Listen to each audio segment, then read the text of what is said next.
भाई जो गुरु वचन पे डट गए कट गए फंद निर्मल करो ताकि वो हमें स्वीकार करे। बच्चों, परमात्मा कबीर जी बार बार बताते हैं कि ये संसार अच्छा नहीं है, ये काल का लोक है, इसके अंदर कोई भी सुखी जीव नहीं है 21 ब्रह्मांड में।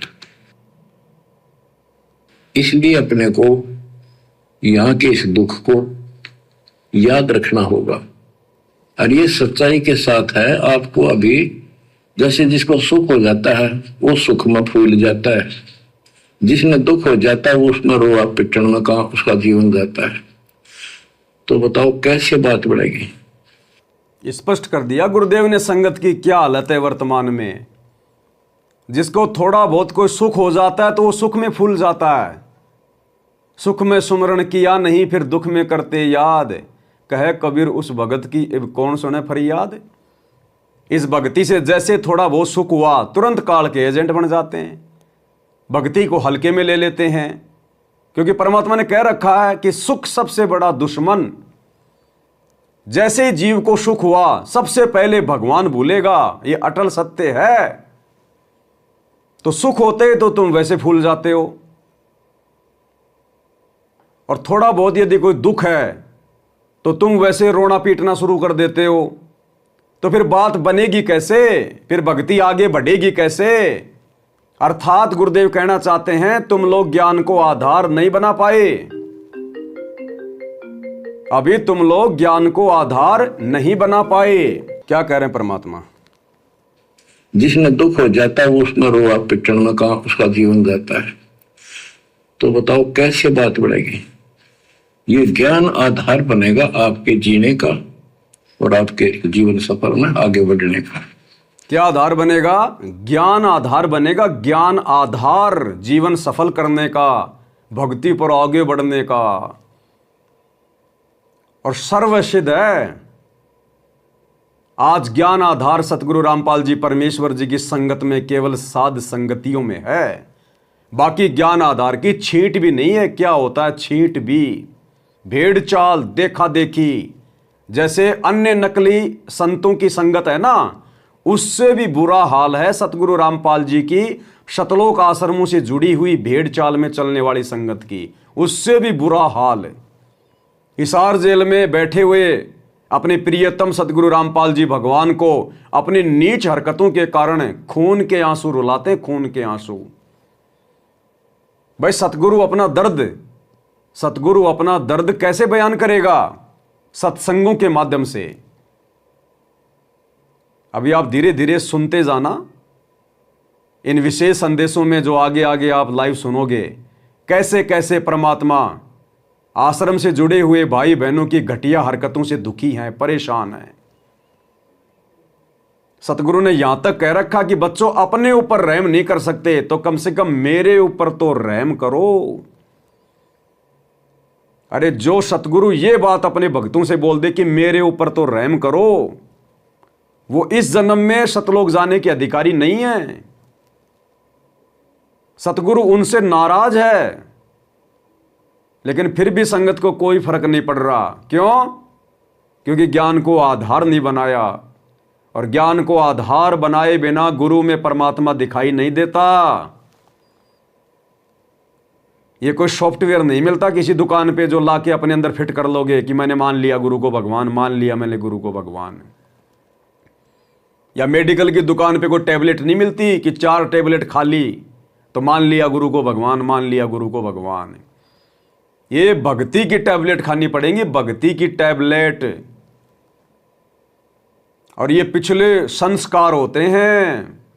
परमात्मा कहते हैं पिछले जन्म से होत है पूर्ण हंस मुराद।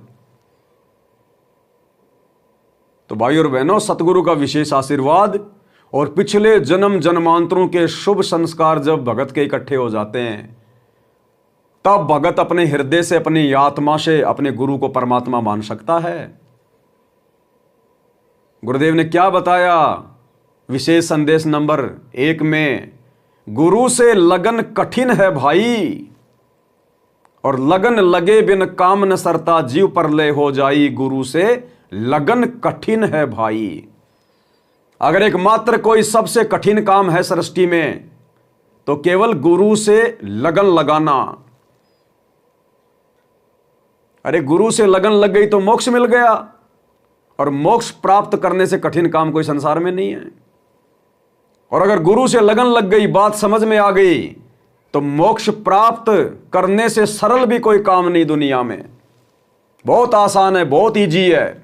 अगर गुरु से लगन लग गई तो गुरु से लगन कब लगेगी? जब दुनिया से लगन हटेगी। मेरी लगी,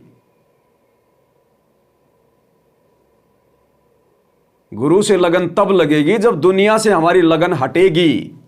और दुनिया से लगन हटेगी भाई ज्ञान से। और ज्ञान आप सुनते नहीं, सुनते तो आप विचार नहीं करते, चिंतन मनन नहीं करते। आपके खुद के अंदर कोई कॉमन सेंस नहीं है, कोई चिंतन मनन नहीं है।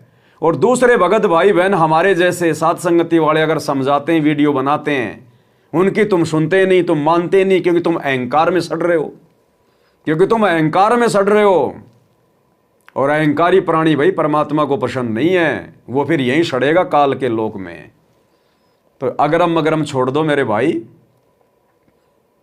अच्छी बातें, अच्छा ज्ञान कहीं से भी मिल जाए उठा लेना चाहिए। हम आपके गुरु भाई बहन हैं, आप लोगों के दुश्मन नहीं हैं।